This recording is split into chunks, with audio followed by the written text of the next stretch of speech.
கோவை பிரத்யங்கரா தேவி மிளகாய் யாகம் கண்கள் எரியாத அதிசயம். கோவைக்கு அருகில் சரபேஸ்வரர் பிரத்யங்கரா தேவி கோவில் ஒன்று சிறப்பாக அமைந்துள்ளது. ஆலயத்தில் ஒவ்வொரு மாத அமாவாசை தினத்தன்றும் காலை 10 மணி முதல் பகல் 1 மணி வரை தேவிக்கு செய்யப்படும் நிகம்பலா யாகம் எனப்படும் யாகத்தில் மூட்டை மூட்டையாக சிவப்பு மிளகாயை யாகத்தீயில் கொட்டி யாகம் நடைபெறுகின்றது. தேவியின் சக்தியை காட்டும் அதிசயம், தீயில் போடப்படும் மிளகாய் எந்த விதமான நெடியையும் ஏற்படுத்துவதும் இல்லை, எவருடைய கண்களும் எரிவதும் இல்லாத அதிசயத்தை உலகில் வேறு எங்குமே காண முடியாது. ஆலயத்திற்குள் அமர்ந்துள்ள ஸ்ரீ பிரத்யங்கரா தேவி 4 சிங்கங்கள் பூட்டப்பட்ட ரதத்தில் அமர்ந்தவாறு 8 கைகளுடன் காட்சி தருகிறாள். முகம் சிங்கத்தினுடையது, கழுத்திலோ மனித கபாலத்தில் கோத்த மாலைகள், தலை மீது படமெடுத்து ஆடும் 7 தலை நாகம், பயங்கரமான தோற்றம். பிரத்யங்கரா தேவி அதர்வண வேதத்தின் அதிபதி.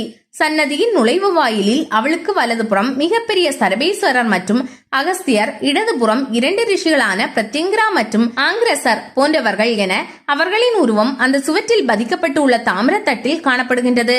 சன்னதிக்கு உள்ளே அனைத்து பக்க சுவர்களிலும் பல கதைகளை ஓவியமாக வரைந்துள்ளனர். அங்கு பிரத்யங்கரா தேவிக்கு துணையாக 64 பைரவர்கள் 8 பிரிவாக வகுத்திருக்கிறார்கள். ஓவியங்களில் பைரவர் அன்னம், மாடு, மகிழ், 2 விதமான நாய்கள், கழுகு, குதிரை, யானை மற்றும் கழுதை போன்ற வாகனங்களுடன் காட்சி தருகிறார். ஆலயத்தில் அர்ச்சனைகள் செய்யப்படுவது இல்லை, தேவிக்கு பூஜை மட்டுமே செய்யப்படுகிறது. ஆலய சன்னதிகள் முழுவதும் மேல்கூரையில் உத்ராட்ச மணிகளாலான மாலைகள் பந்தல் போடப்பட்டு உள்ளதை போல தொங்கவிடப்பட்டு உள்ளன என்பதால் அங்கு யாரும் தீபம் ஏற்றுவதையோ கற்பூரம் கொளுத்துவதையோ அனுமதிப்பதும் இல்லை. ஆலய தலவிருஷத்தில் 5 விதமான இலைகளை கொண்ட அரசமரம் உள்ளது. ஆலயத்தின் 8 திக்குகளிலும் மயானம் உள்ளது. இரவில் ஆலயத்திற்குள் எவருமே தங்க அனுமதிப்பது இல்லை. இங்கு வந்து இந்த தேவியை வணங்குவதன் மூலம் ஏவல், பில்லி, சூன்யம், வைப்புகள் போன்றவை விலகுகின்றன. நமது நியாயமான கோரிக்கைகள் நிறைவேறுகின்றன.